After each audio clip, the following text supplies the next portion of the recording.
हर हर महादेव साथियों, आप सभी का अपने चैनल लव यू जिंदगी में तहे दिल से स्वागत है। आप सुन रहे हैं अपनी पसंदीदा कहानी सुहाने से एक लड़की का 46 भाग। अमित ने सुहानी से अपनी इम्पोर्टेंस पूछी थी। अब तो सुहानी से न हाँ कहा जा रहा था न बोला जा रहा था।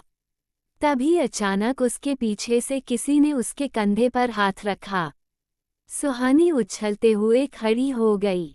पीछे आदर्श था। आदर्श को अपने पीछे देखकर तो सुहानी की बची हुई सांस भी अटकती हुई मालूम हो रही थी। ऊपर के ऊपर नीचे के नीचे ही रुक गई, जबकि आदर्श उसको इस कंडीशन में देखकर थोड़ी देर के लिए बिल्कुल शांत रह गया। Are you okay? सुहानी से सवाल किया, लेकिन सुहानी तो इस तरह से आदर्श को देख रही थी जैसे सामने साक्षात किसी खड़े भूत को देख लिया हो।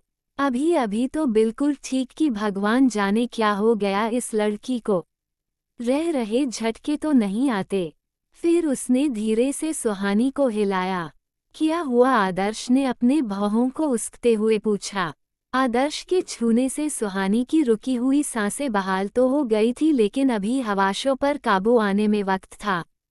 सुहानी से इनकार में भी सर नहीं हिलाया गया।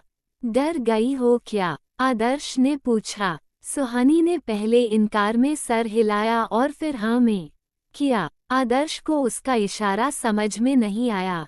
उसने सुहानी की तरफ देखते हुए पूछा, क्या कर रही हो? दिन भर कैंची की तरह कतर कतर चलने वाली आवाज तुम्हारी क्यों खामोश हो गई है? तबीयत तो ठीक है ना तुम्हारी? आदर्श ने सुहानी का सर छूने के लिए अपना हाथ बढ़ाया था कि सुहानी ने बीच में ही रोक लिया।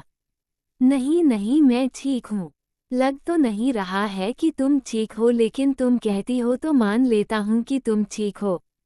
आदर्श ने एक पूरी नज़र सुहानी के ऊपर डालते हुए कहा। सुहानी के हर एक अंग से उसकी बेचैनी जाहिर हो रही थी।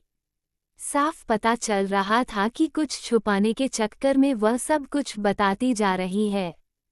तुमको भी ना कभी कभी समझ पाना बहुत मुश्किल होता है। खैर, पूरी जिंदगी पड़ी है समझने और समझाने को। पहले खुद तो समझ ले यहाँ किस लिए आए थे। इन सारे चक्कर में मैं अपना काम भी भूल गया। आदर्श ने धीरे से कहा। डॉक्टर से मिलना था क्या? सुहानी ने पूछा। नहीं, डॉक्टर से तो मैं मिल चुका हूँ। तुमसे ही काम था। तुम किसी से बात कर रही थी क्या? आदर्श ने अपना सर झटकते हुए पूछा। नहीं, सुहानी ने सफेद झूठ बोला। नहीं, तो फिर तुम्हारा फोन एंगेज क्यों बता रहा था? आदर्श ने अपनी आंखें छोटी करते हुए पूछा।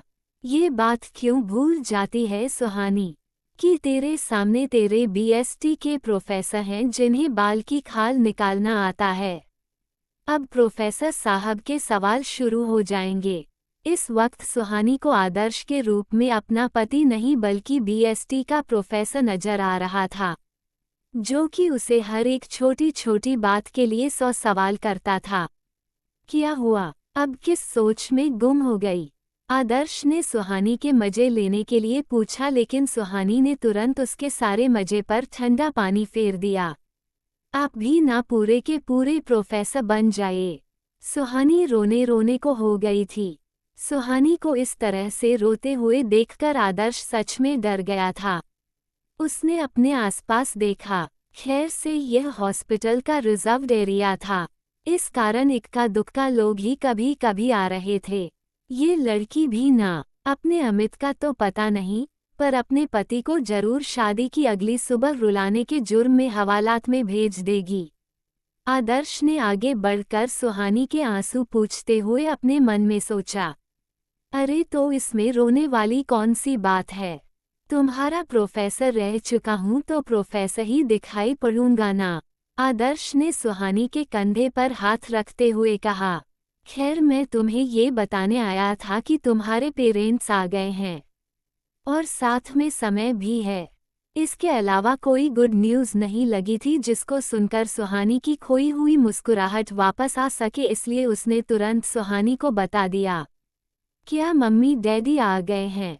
सुहानी अगले ही पल बच्चों की तरह खुश होकर उछलते हुए बोली। उसकी इस हरकत पर आदर्श ने मुस्कुराते हुए अफसोस में सर हिलाया। इस लड़की का कुछ नहीं हो सकता।